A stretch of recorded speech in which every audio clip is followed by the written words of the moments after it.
Hi, Tanya. I'm so excited to talk to you today. You have such an extraordinary offer and background. And to me, this is an offer that the world needs. And I'm truly blessed to be in your company today and always. So thank you so much for spending the time with me to talk this through. Oh, well, thank you for being here. It's always lovely to share it, share the story. So, Tanya, let's start with your background. You've got an extraordinary background as a coach in the corporate world. Would you mind taking us on a little bit of a narrative of the pathway that led you to who you are today and what you offer today? Sure. Well, look, my personal journey, actually, the journey of discovery of self started when I was a teenager. And I had this love of personal development. I had a few troubles as a teenager. So it was back then, actually, as a 15-year-old, that I started journaling, would you believe? And even took myself off to get a bit of help when I was 16. So it's been a big journey for me on going within and seeing the importance of having to work out why I do what I do. And because it was sort of expected of me, I then became an accountant because I'm a numbers girl, believe it or not. So I then went and studied and became an accountant, but it wasn't my calling. And so instead of being an accountant, I just started mentoring people, quietly mentoring people, and had my own journey really there on learning how to speak to people, learning how to mentor people, learning how to help them go from where they are now to where they want to be. So it was actually in my 20s and then in my 30s that I started digging really deep into my own work because there were so many things I had to deal with. And one of them actually was the grief of infertility, not being able to have my own children in my 30s. And that in itself was a big journey of grief. And it was then that I made the decision actually to go and study to be a therapist and a life coach. And the reason I wanted to do that really was because I wanted to heal myself. I knew that I was grieving and I knew that I needed something else in my life if I wasn't going to have babies. So I went and studied to be a therapist. And it was also the time when, coincidentally, all these people around me were getting cancer. It was quite scary. It was my cousin. It was the first time I'd ever encountered it and walked alongside someone, a young man in his 40s, who had only just started living life, really, and accomplishing things. And he was diagnosed with terminal cancer. And it was the first time I ever saw someone go to that end place. And then all of a sudden, people around me were just getting cancer left, right, and centre. It was quite freaky. And one of them was my dad. Thankfully, he survived. But then there were all these other family members. And it was my husband, Phil, in fact. He had family members also.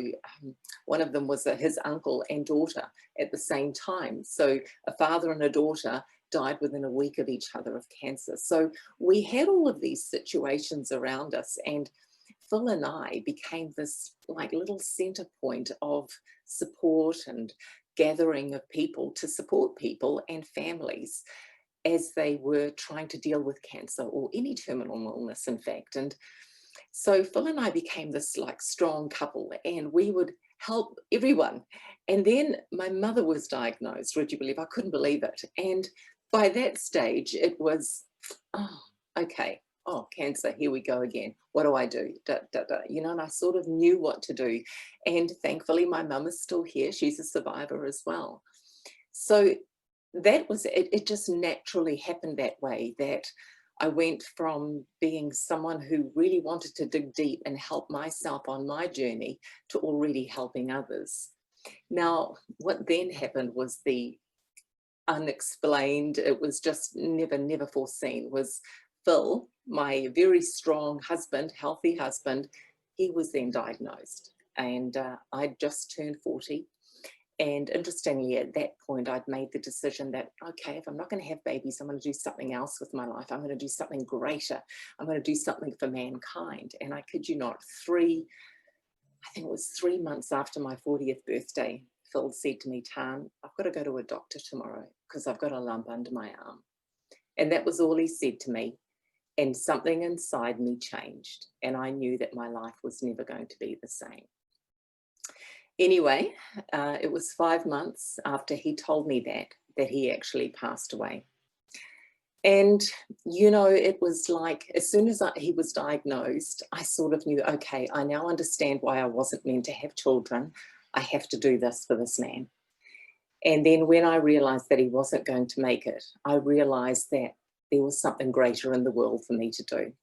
I mean, I've been working on myself. I've been helping people all this time. And it's as if it was all an apprenticeship for this big finale one when Phil was diagnosed, and helping Phil go to a place of peace and calm as he left this world.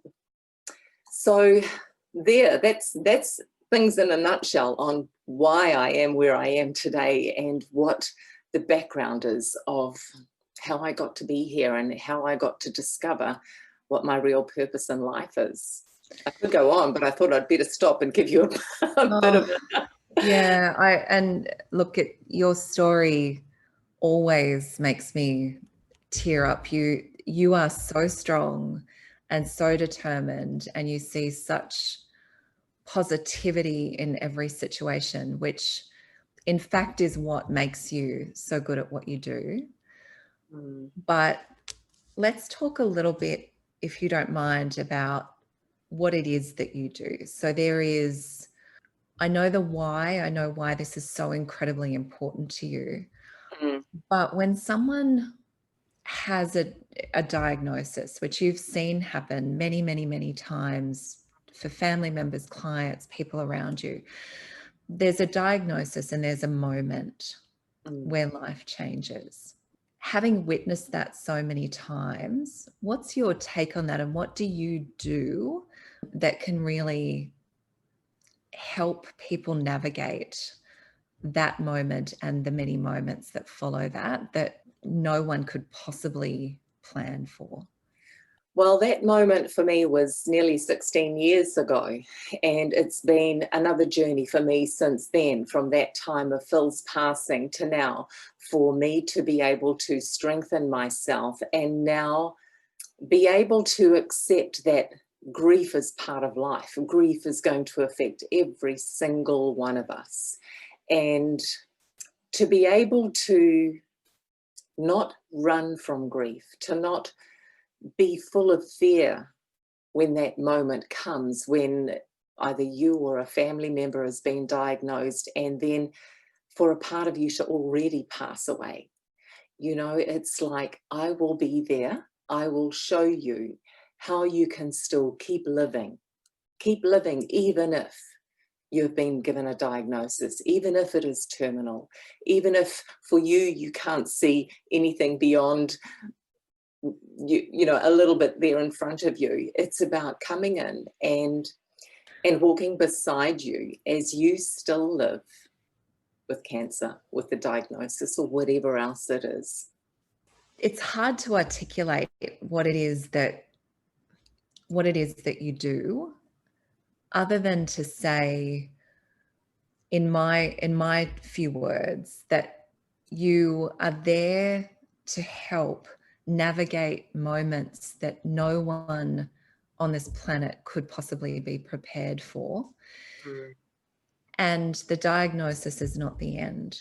So can you take us through some of your core values, what it is that you help a family and help the person who's been diagnosed to navigate in that window of time? What's your place in that moment?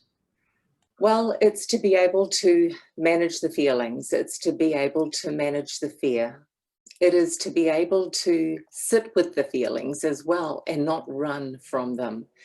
It's to be able to pass through the shock, pass through all of the feelings that you want to run away from, the anger and all of those feelings that really disrupt you, and to be able to learn how to sit and be with those feelings. That's a big part of it, because so many people just, they run and they stop living, they stop feeling, they stop communicating with family members, they stop experiencing life, and there's no need to do that. It may also be that you need a safe place, a safe haven, to be able to share your innermost pain, to share the sorrow that you feel, to share your own grief, to share what it is that you're scared of. Many people want to share things that they've never shared with anyone else before, and they need a confidant. They need someone who's going to hold their innermost pains and secrets, or whatever it is, to hold it tightly and knowing, well, at least I've let it go. At least I've been able to open up and share what's been buried inside me for so many years. And I don't want to live with this for one more day. I don't know how much time I've got left, but I don't want to live with this for one more day. I want to be free of this, and I want to be able to share it and not even understand it, just let it go, to get to that place of surrender and letting go. So there are so many, that's one area anyway, that I have a strong belief that if we don't go within, then we go without. And to be able to go within and clear out all of those things that we've held on to for so many years or most of our life, why not free yourself of that has kept you stuck for so many years?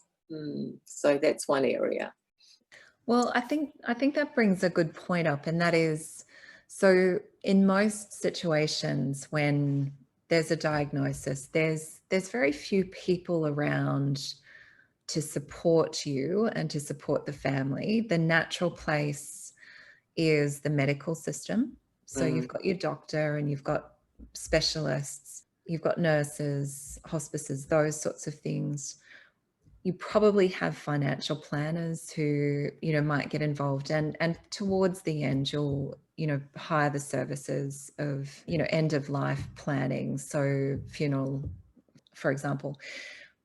But there's no one that is there helping you navigate all of that. And usually that would be the people, the person and the surrounding people would be leaning on one another and or family members or friends. What makes you different to the usual places that people lean on, and why do you feel it's important? How can you go deeper than the usual places that people land? Well, firstly, I've walked your journey. I've walked that path, that road that we don't want to walk as early as I did in life at 40. And I was like a bit of a silent observer of me. And having been through studying as a therapist and specializing in grief, hello, I was then able to in some way observe as I was walking through that place. And in hindsight, having written about it and serving and helping so many other people on that journey now, I know the journey so well. And, when someone is diagnosed and the time is limited, you want to be able to be with your family, whether it, a husband be with a wife or parent be with the children. You want to be the spouse. You want to be the parent. You don't want them to be your therapist or confidant. You want to still embrace that relationship that you've got. And meanwhile, anything else that needs to be discussed that you don't want to have to dump on close family members, that's where I am available to be able to be that intermediary, to be that person who holds the grief from whichever party it is, and helping them deal with what they're going through, whether it be anger, rage, or sadness, or whatever it is, so that they can clear all of that out and come together and have the remaining time that they've got left as beautiful time. So I see the difference there. And, with my late husband, Phil, I was there just doing everything. And by the end, I was worn out. There was nothing left of me in a way, because I was doing everything to help him leave this earth peacefully, without fear. And in spite of my own physical and emotional depletion, my goal, my focus was him, and which was great, which was wonderful, but it also took time away from us just being husband and wife. I was his carer, I did everything, and that's what he wanted.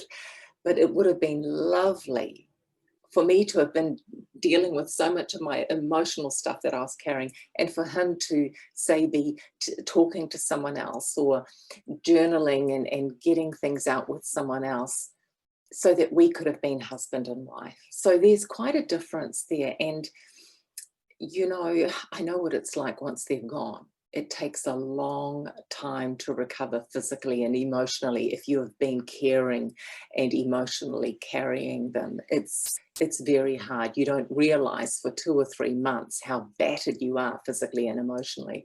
So to be able to come in and carry that, carry the family, carry the one who's at the end stage or spouse, and be that strength there.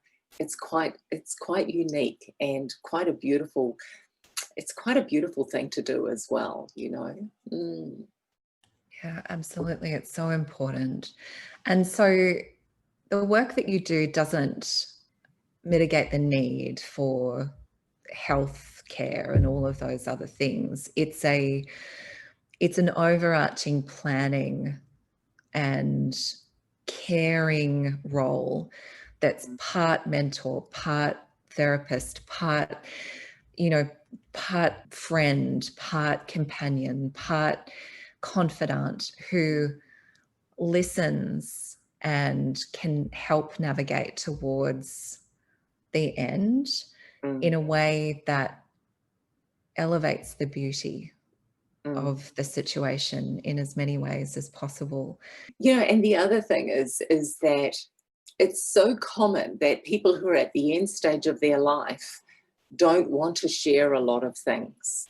They either take it with them, they don't want to share it with family members, and it's still sitting with them.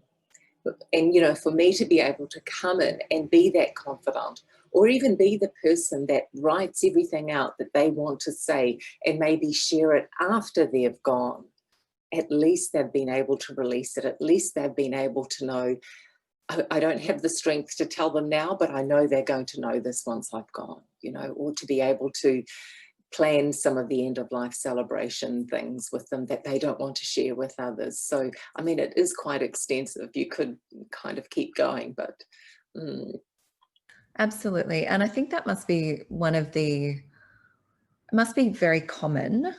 My best friend was diagnosed with cancer. She's okay, thankfully. But one of the things that she's shared with me in recent years, many, many years after the diagnosis, was that her primary concern during those moments when she was very ill was protecting everyone else around her. mm, That must be a really common thing that you run into. And so you can help be that person in the center mm, to pull the story out, to pull those secret things that they're not able to share with their loved ones because they're protecting them.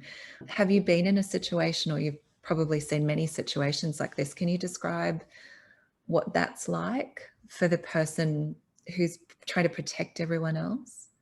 yes, most definitely. Well, the thing that happens there often is the person who is trying to protect others.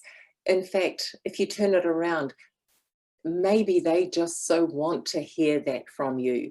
You know, you don't realize that people around you who you're trying to protect actually want you to be closer. They want you to share more. They want you to say, hey, this is how I want my end of life celebration to be, or this is what I want for you when I'm gone. But it's so hard for the person at the end stage of their life to be able to voice that and say that. And so they keep it to themselves. So everyone's missing out in a way. So there's so much more benefit for things to come out into the open, but I totally understand when they don't. And you know, it goes even so far as to some people not even knowing that someone is dying, that someone is at the end stage of their life. I've seen this happen more times than one, where the person has passed on and then close family members didn't even know they were ill until after they were gone. That's tough for the people who didn't even know. They've always got this question in their mind, but why wasn't I special enough to be told, or why wasn't I told?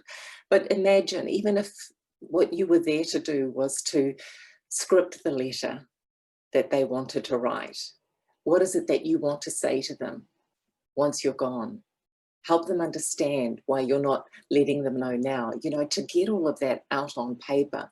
It will be so healing, not only for the person who's passing away, but also for those who are left behind, because that would really help with their grieving process as well. Absolutely. And Tanya, it's a great segue to something else that you've added to your offers, because so many people at the end stage they have a story that they want to tell. Can you tell us a little bit about what you do there with the story? Yeah. Sure. Well, it's like actually documenting their life. And it may not be the whole lot. It may just be bullet points that they give me. And then during conversation, we can expand on it more and more. But, so often people go through life and they forget about how wonderful they actually really were. We go through life not feeling good about ourselves all the time. And what a shame it would be to pass on and never really understand how much you mattered. And so I always encourage people, no matter who I work with, let's take a look at your life and let's document all of the times where you showed up with courage, with dignity, with strength, because we want to put it down on paper as evidence that actually you've been winning your whole life, but you just forgot. You've always mattered. You've always been somebody. Yet, we're all in that space, aren't we, at some point in our life where we don't feel that we're good enough. What a shame it would be to leave this earth still holding on to that belief. So that's one of the reasons I do it, is to let people see how much they are loved, how lovable they were, and how much they truly mattered. But then again, also document your life. Put it out there, decade by decade. What was great? What did you accomplish? What was special? Who was special in your life? Is there someone you need to say something to? Is there someone who you want to make amends to? And, it may just even be a small letter. What was significant? It's like doing this searching and moral inventory of your life. So it's not only a wonderful healing thing to do at the end stage of your life, but it's also a beautiful gift to be able to leave for those who are left behind. And even though it might just be bullet points and handwritten notes or anything, you can have it published later or put it into a beautiful book later and then have that presented to family. And what a beautiful gift that would be for those left behind. So yes, it's endless what you can do. Absolutely. So special and important. And so, Tanya, the other thing that you do that is equally as important as the planning for the end stages is the post grief. So we're in grief now, and this is some of the most important work that you do.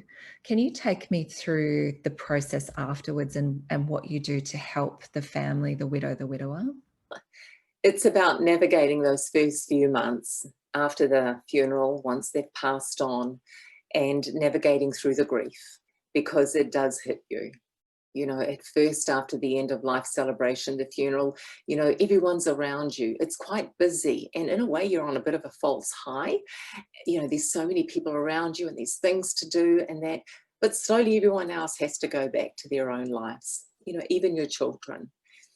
And for the widow or the widower, you're left, you're alone. And that's often when it hits you. It's like opening the door and going outside in a frost, and you feel that cold on your ear. That's what it can be like.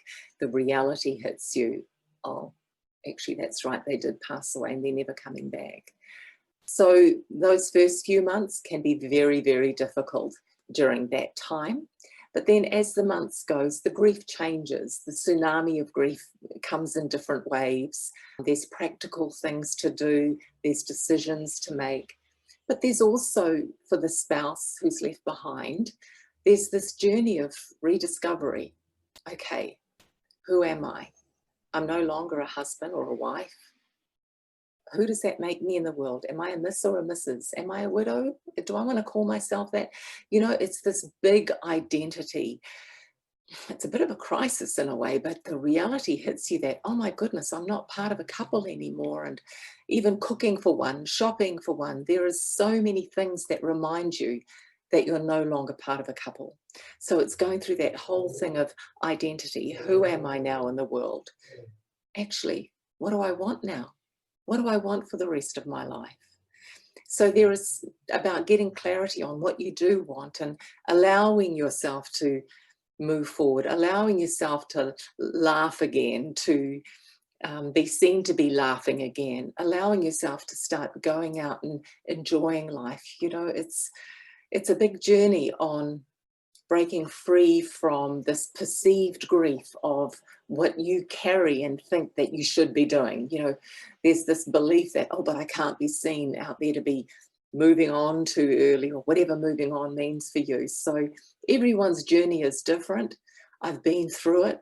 I've had some hard lessons, hard knocks. It's been 15 years for me now. I can write about it. I can see it. I can see other people, how they've navigated through it, and I can help straight away go, I know what's going on for you, you know. It's an interesting journey, not an easy one. Absolutely. And this is where all of your experience again culminates in something that is extremely unique, because not only have you navigated this yourself and you've been a grief therapist, but also you have a lot of extensive life coaching experience as well, and motivational and inspirational coaching experience. So this idea of the connection to purpose and the connection to destiny, and finding your way through that, and actually being okay with the idea that you've got some dreams that you still want to achieve. Can you walk me a little bit through that? Because I imagine that in and of itself is a big process for someone who's grieving to understand. And it's something that you are uniquely qualified in this world to help people navigate. Well, the thing is to actually allow yourself, and it's about making a decision that yes, you want to live the rest of your life, that just because your partner has passed away doesn't mean that you have to be seen to be grieving for the rest of your life. It doesn't mean that your life ends.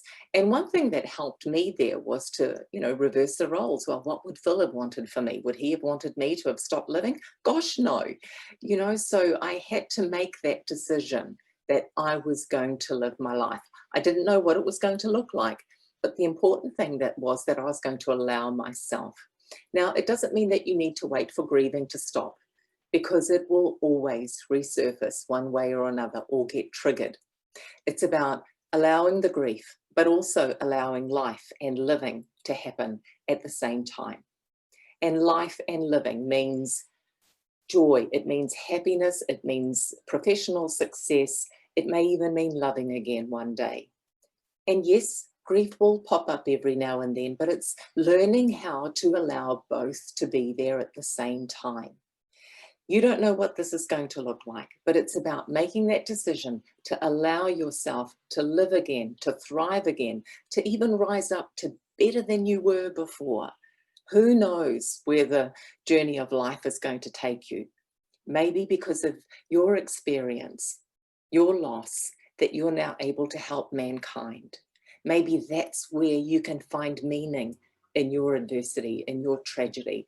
Why not make a decision? Well, maybe I can help others. Maybe I can do this. Maybe I can write my own book of how I've come through this.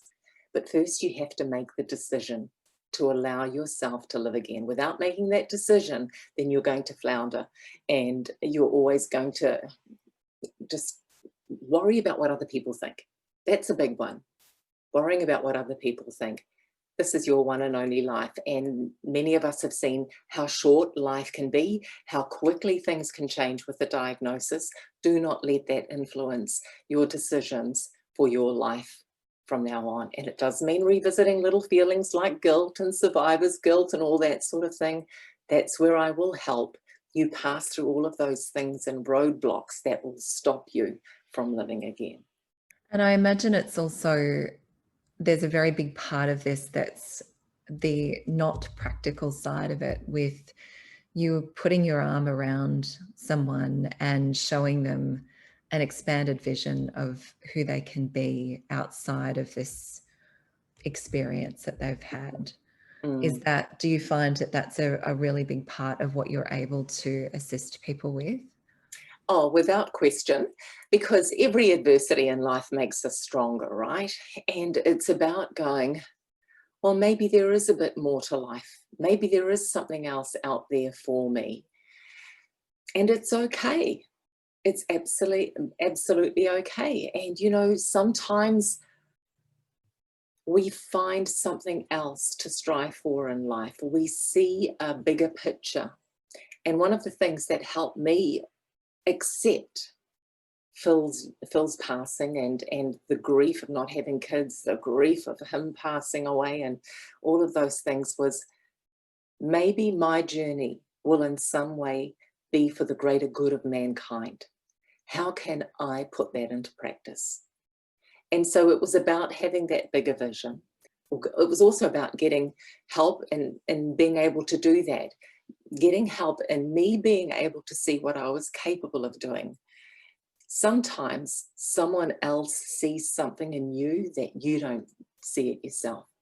And not only do you need someone to ignite that in you, but you need someone to help carry that flame when it's been ignited and to help you, mentor you on that journey, whatever it looks like.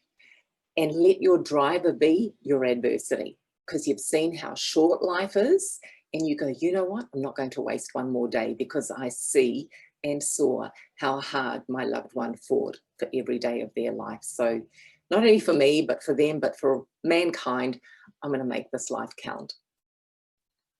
And you are the epitome of that. You are the living, breathing personification of big dreams come to life following grief. And from my perspective, as someone who has known you even for a short space of time, here is this extraordinary human being who's living in New Zealand, who is serving a global market, who has become a best-selling author, who has touched the lives of thousands and thousands of people all over the world, who routinely has media interviews and inspires greatness in people, who has traveled the world, who works privately with clients to help them navigate their grief and navigate a diagnosis. You are the living, breathing example of what greatness is following grief. Can you talk to me a little bit about what that feels like for you? It was something I knew I had to do. Put it this way, I knew within 24 to 48 hours after Phil's passing, I had this moment in my kitchen. I just knew there was something greater. I didn't know what it looked like, but I knew that I didn't go through all this for nothing. And that has been my driver. That was my driver when I wrote the books. That has been my driver for every single thing that I've done since then. And it's still going to be my driver, because I've got this belief of being able to help mankind and contribute to mankind. And I've got that purpose driving me. And even if a gazillion dollars fell out of the sky, I'd still be doing it. You know, it's about serving people, helping other people, helping people who are suffering, because it's so easy to stay in this place of suffering. And we don't have to. We've got a choice. No matter what news we've been given, we can choose to either suffer, or we can choose to go to a place of acceptance and do whatever we can to still be fulfilled, to still feel peaceful, to still be united with family and relationships. It's the driver for me. Service to mankind. Amazing. Sorry, Tanya, please go on. Please go on. And also fighting your own fear when it comes up. Every time you step up that little bit more, every time you rise up that little bit more, it's scary, because you are going into unknown territory. It's scary when you start leaping to your own personal place of greatness, magnificence, whatever you want to call it, self-actualization. But why not? What's the alternative? We stay here, and then one day we have regrets. We're 80-year-old women or men, and we go, oh gosh, when I was 50, I wish I did that. I so do not want to be that person. And that is the driver. And that's why I keep encouraging people, this is our one precious life. You don't need a tragedy to be reminded that it is your one precious life, and there's a reason that you're here for every single one of us. My goodness gracious, absolutely. You're such an inspiration. So Mm. Tanya, you work privately with a handful of clients. Yeah. And whilst normally you would be able to travel and do all sorts of things, obviously we're all a little bit stuck in our place right now. So you work privately with some clients. This is the way that you work with people. And do you find that it's compromised by working virtually with people, or do you still feel that warmth and love and attention that you can give people working with them remotely all over the world? Well, actually, this is uniquely better in some way because they've got access to me straight away. It may just be, because grief comes in waves when you don't expect it, right? And people are able to reach me, and we can get in touch within a matter of minutes at times. And that's what makes it so great in a way. Admittedly, I might be in my pajamas or something at some time, depending who I'm working with, but that's okay. It's about being real and being there with someone in that moment, which for them may feel like horror at times, but we can transform it to be a place of peace and beauty and calm very quickly. Whereas, it's very different if you've got to get dressed up and go and visit someone or see them in person. You don't have that spontaneity, do you? But this is what I quite like, is just being able to just be with someone and the emotion straight away. Absolutely. As long as you've got a device and some data, you're okay to go. And so the people that you work with can be in many different situations. It can be at the point of diagnosis, it can be towards the end stage, or it could be after in the grieving stages. So a plethora of different situations, everyone's different. Mm. Can you talk a little bit about the first way that people should get in touch with you, and what it is that you would do with them to begin with, what that first set of communication really looks like on the way to understanding whether you are a good match to help them out?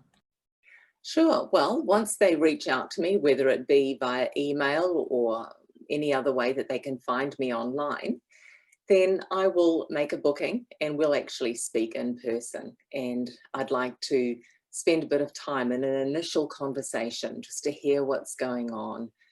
What is it that they really want? How can I best serve them? And it's always good to do that one-on-one in person. So usually a Zoom call like this. And then following on from that, then you can create a customized program for them that suits their situation. Is that generally the way that you work? Yes, yes, because I work with a number of different people depending on what stage they're in, and also because grief is so unique, there's no one plan for everyone. So I very much work a bespoke way with each person, depending on their needs, depending on what it is they want, depending on the whole dynamic of the family as well, if I'm working with a family. So it's about hearing the needs of each individual member of the family as well. So we're in touch quite a lot during the process when we work together. It's a very beautiful relationship. So people are able to reach out to me, and things can change week by week. Absolutely. And so do you have any final words of wisdom to anyone who might have watched this today and heard some of the things that you have to say, and they're interested in speaking with you a little bit more, but maybe they're feeling a little bit, I don't know, just there's something holding them back? Do you have any words of wisdom that you'd like to share with them? I'm happy to help you work out what it is that's holding you back. It's about taking that little thorn out, because you never quite know what is beneath. And even though people are frightened of what is beneath, it's so much nicer to meet with it, to discover it, because the more we dig, the more courage we have to go within, the more your true, authentic self will come out. And I just encourage everyone to not go through their lifetime without the ability to just be themselves, be their true, authentic self, say what they need to say, and be who they need to be. It's beautiful. And as I say, as someone who's known you just for a very short space of time over the last few months, I cannot imagine someone who I would trust more in this, in those very hard moments, to come into my life, you know, to really help navigate that process. You are so warm and so intelligent and so friendly and so wise and so knowing that I would work with you like this on any day. Tanya, it's been such a true pleasure to speak with you today. Thank you so much for all of your time and energy. You are so welcome. It's been my honor, and thank you.